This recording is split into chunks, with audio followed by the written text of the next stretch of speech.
அல்லல் விளைத்த பெருமானை ஆயர்பாடிக்கு அணிவிளக்கை வில்லி புதுவை நகர் நம்பி விட்டு சித்தன் வியன்கோதை வில்லை தொலைத்த புருவத்தால் வேட்கையுற்று மிக விரும்பும் சொல்லை துதிக்க வல்லார்கள் துன்பக் கடலுள் துவளாரே. மனதிற்கினிய இந்த மார்கழி மாதம்ங்கிறது மார்கசீரிஷம் என்று கொண்டாடப்படக்கூடியது. இறைவனை அடைவதற்கான பல வகையான மார்க்கங்களிலெல்லாம் சிரசு போல விளங்கக்கூடியது சரணாகதி மார்க்கம். அதை நமக்கு உணர்த்த வந்தது இந்த திருப்பாவைன்னு சொல்லக்கூடிய கோதையின் கீதை. அதை பக்தியோடு நாம் ஒவ்வொரு நாளும் சிந்தித்து கொண்டிருக்கிறோம். இன்றைக்கு 7ஆம் நாள் பாசுரம். கீசு கீசென்றெங்கும் ஆனைச்சாத்தன் கலந்து பேசின பேச்சரவம் கேட்டிலையோ பேய்ப்பெண்ணி, காசும் பிறப்பும் கலகலப்ப கைவேர்த்து வாச நறுங்குழல் ஆட்சியர் மத்தினால் ஓசைப்படுத்த தைரரவம் கேட்டிலையோ, நாயகப் பெண்பிள்ளாய் நாராயணன் மூர்த்தி கேசவனை பாடவும் நீ கேட்டே கிடத்தியோ, தேசமுடையாய் திரவேலோர் எம்பாவாய். திருப்பாவையின் 2வது காட்சியாக அமைவது 6 முதல் 15 வரை உள்ள பாசுரங்கள். அதிலே 10 தோழிமார்களை ஆண்டாள் துயில் எழுப்பி பாவை நோன்புக்கு அழைத்துச் செல்லுகிறாள். சென்ற பாசுரத்திலே முதல் பெண்ணை பிள்ளாய் எழுந்திராய் என்று அழைக்கிறாள். அவள் இந்த ஆண்டாள் கோஷ்டிக்கு புதியவள்.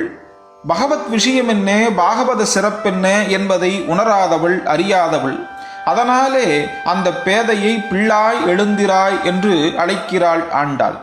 இந்த பாசுரத்திலே துயில் எழுப்பக்கூடிய பெண்ணோ சகலவிதமான விஷய ஞானங்களையும் உள்ளவள். நேற்றைய தினம் எல்லோரும் கூடி பேசும்போது, நானே உங்களை எல்லாம் அதிகாலையிலே வந்து எழுப்புகிறேன், நானே உங்களுக்கெல்லாம் தலைவையாக இருந்து இந்த பாவை நோன்பை மேற்கொள்ள இருக்கிறேன் என்றெல்லாம் பேசியவள் இப்போது சுகமாக உறங்கிக் கொண்டிருக்கிறாள். இவளை பேய்ப்பெண்ணே என்று அழைக்கிறாள் ஆண்டாள். சென்ற பாசுரத்திலே பேய்முளை நஞ்சுண்டு என பூதகி என்கின்ற பெண் பேயை காட்டினாள் ஆண்டாள். இப்போது உறங்கிக் கொண்டிருப்பவளை பேய்ப்பெண்ணே என்று அழைக்கிறாள். கொடிய அரக்கியாகிய பூதகியை பெண் பேய் என்றும், இப்போது உறங்கிக் கொண்டிருப்பவளை பேய்ப்பெண் என்றும் ஆண்டாள் அழைக்க காரணம், பூதகி உருவத்திலே பெண்ணாகவும் உள்ளத்திலே பேயாகவும் விளங்கியவள். இங்கே உறங்கிக் கொண்டிருக்கக்கூடிய தோழியோ உறங்குவதிலே பேய் போலவும் உள்ளத்திலே பெண்ணாகவும் இருந்து, ஜீவான்மாவாகிய இந்த பெண்ணானது அடைய வேண்டிய புருஷன் என்பவன் கண்ணனே, அவன்தான் உத்தமமான புருஷன், அதனாலே அவன் புருஷோத்தமன் என்று அந்த கிருஷ்ண சிந்தனையிலேயே ஈடுபட்டு கொண்டிருக்கிறாள். அதனாலே அவளை பேய்ப்பெண்ணே என்று அழைக்கிறாள் ஆண்டாள். ஒரு விஷயத்திலே ரொம்ப தீவிரமான செயல்பாடு உடையவர்களை பேயோடு ஒப்பிடுவது வழக்கம். காசு பணம்னு பேயா அலையறான்னு சொல்லுவோம்.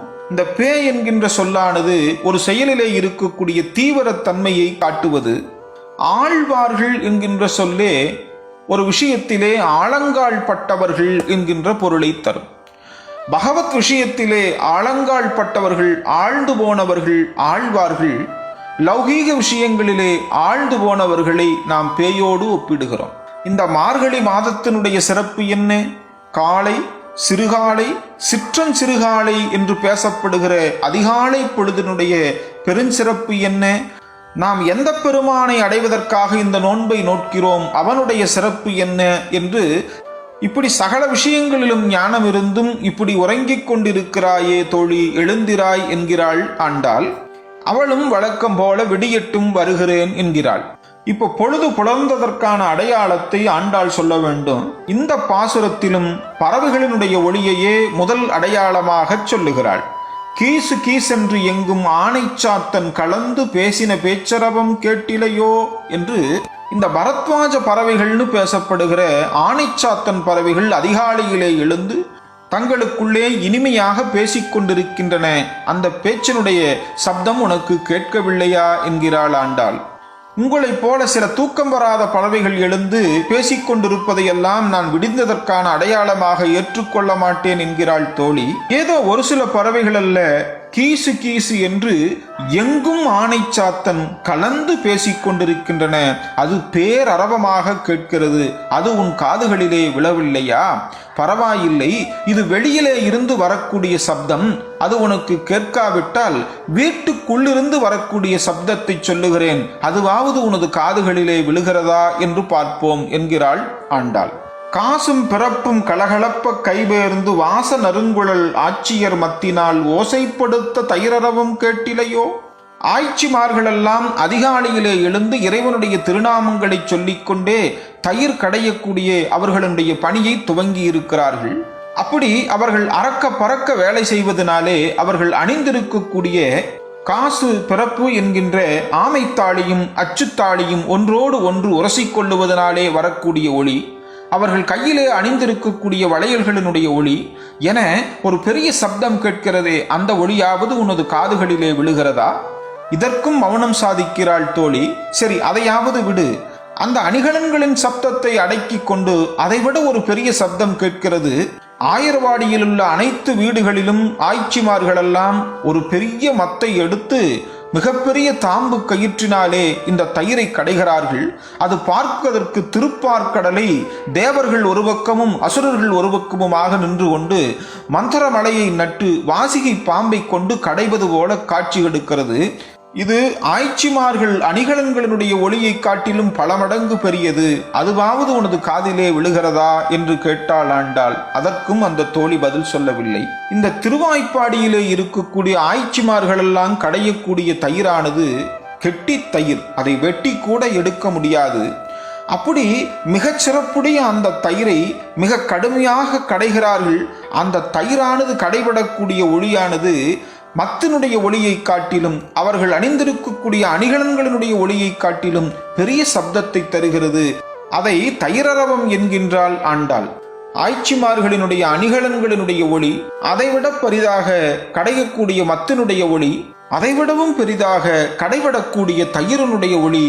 ஒரு பெரிய தொழிற்சாலைக்குள்ளே நாம் நுழைந்தால் எப்படி ஒரு சூழல் இருக்குமோ அந்த சூழலை ஆய்ப்பாடியிலே நம் கண்முன்னே காட்டுகிறாள் ஆண்டாள். சென்ற பாசுரத்திலே சங்கொலியானது பேரரவமாயிருந்தது. இந்த பாசுரத்திலே தயிரொலியானது தயிரரவமாக இருக்கிறது.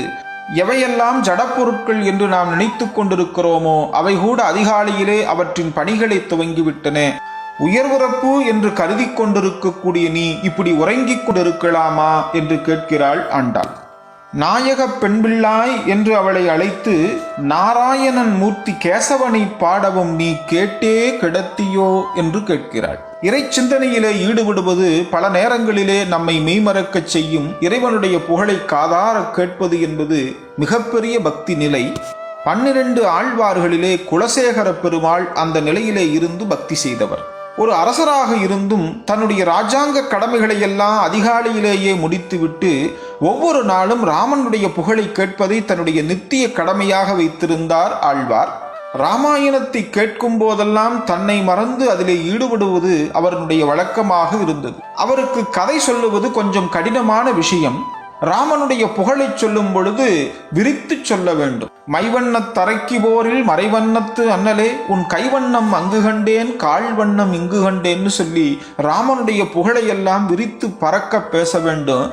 அதே சமயம் ராமனுக்கு ஏதாவது துன்பம் என்றால் அதை குறைவாக சொல்ல வேண்டும். தாங்க முடியாது ஆழ்வாராலே. ஆழ்வாரனுடைய மனமறிந்து கதை சொல்லக்கூடியவருக்கு ஒரு நாள் வர முடியாமல் போனது. அவருடைய மகனை போய் ராமாயணத்தை சொல்லிவிட்டு வா என்று அனுப்பினார். போனவனுக்கு ராமாயணம் முழுவதும் தெரியும். ஆனால் இந்த ஆழ்வாருக்கு எப்படி சொல்லுவது என்று தெரியாது. அன்றைய தினம் அவன் சொல்ல வேண்டியது சீதையை ராவணன் சிறையெடுக்கக்கூடிய கட்டம். போனவர் அதை விரிவாக சொல்ல ஆரம்பித்தார். ஆழ்வாராலே தாங்க முடியவில்லை. கீழே அங்கவஸ்திரத்தை கட்டி அமர்ந்திருந்த ஆழ்வார் திடீரென எழுந்தார். சுவாமி, என்ன சொல்லுகிறீர்கள்? பிராட்டியை ராவணன் சிறையெடுத்து சென்று விட்டானா? ஆழ்வார் முதல் முறையா ராமாயணம் கேட்கிறார். ஆனாலும் அதிலே ஏற்பட்ட ஈடுபாடு அந்த துயரத்தை அவராலே தாங்கிக் கொள்ள முடியவில்லை. சுவாமி, என்ன சொல்லுகிறீர்கள்? எம்பெருமான் எங்கே போனார்? மாயமானை தேடிச் சென்றார். இளைய பெருமாள் இருப்பாளே, அவர் எங்கே போனார்? அண்ணனை காணோம் என்று அவரும் சென்று விட்டார். எம்புராட்டியை காக்க ஒருவருமே இல்லையா என்கிறார் ஆழ்வார். உடனே தளபதியை அழைத்தார். சதுர்வகை சேனைகளும் தயாராகட்டும், இப்போதே சிலங்கைக்கு சென்று சீதையை சிறையெடுப்பேன்னு புறப்படுறார். தன்னை மறந்த நிலையிலே உள்ள ஆழ்வாருக்கு எம்பெருமான் கோதண்ட பாணியாக ஒரு பக்கம் பிராட்டியோடும் ஒரு பக்கம் இளைய பெருமாளோடும் காட்சி கொடுத்து, ஆழ்வாரே, பிராட்டியை நான் எப்போதோ மீட்டு கொண்டு வந்து விட்டேன், மீதமுள்ள கதையை நீங்கள் நிம்மதியாக கேளுங்கள் என்றான் எம்பெருமான். ஆழ்வார் எப்படி பகவத் விஷயத்திலே தன்னை ஈடுபடுத்தி கொண்டு மெய்மறந்து போனாரோ, அதுபோல நாராயணன் மூர்த்தி கேசவனை பாடவும் நீ கேட்டே கிடத்தையோ தேசமுடையாய் திரவேலோர் எம்பாவாய். சகல உலகங்களுக்கும் சகல ஜீவராசிகளுக்கும் உள்ளும் புறமுமாக இருந்து இயக்கக்கூடியவன், அதனாலே அவன் நாராயண். நீக்கமர நிறைந்திருக்கக்கூடியவன் எம்பெருமான். ஆழ்வார் சொல்லுவார், எங்குமுளன் கண்ணன் என்ற மகனை காய்ந்து இங்குள்ளையாள் என இரணையன் தூண்புடைப்ப அங்கு அப்போதே அவன் வெய்யத் தோன்றிய என் சிங்கப்பிரான் பெருமை ஆராயும் சீர்மை தேம்பார். அங்குங்கெனாதபடி எங்கும் நீக்கமர நிறைந்திருப்பவன் கண்ணன் எம்பெருமான். அவனை கற்பனை கட்டாத நாராயணன் என்று மலைக்க தேவையில்லை. அவன் மூர்த்தியாக கேசவனாக சௌலபிய விசேஷத்தோடு இங்கே வந்து அனுகிரகித்துக் கொண்டிருக்கிறான். அவனை அடையக்கூடிய அற்புதமான இந்த பாவை நோன்பை மேற்கொள்ளலாம் வா என அந்த தோழியை அழைத்துச் செல்லுகிறாள் ஆண்டாள். அந்த கோதை காட்டிய பாதையில் நாம் பயணிப்போம். இறைவனை சரணடைவோம். ஆண்டாள் திருவடிகளே சரணம்.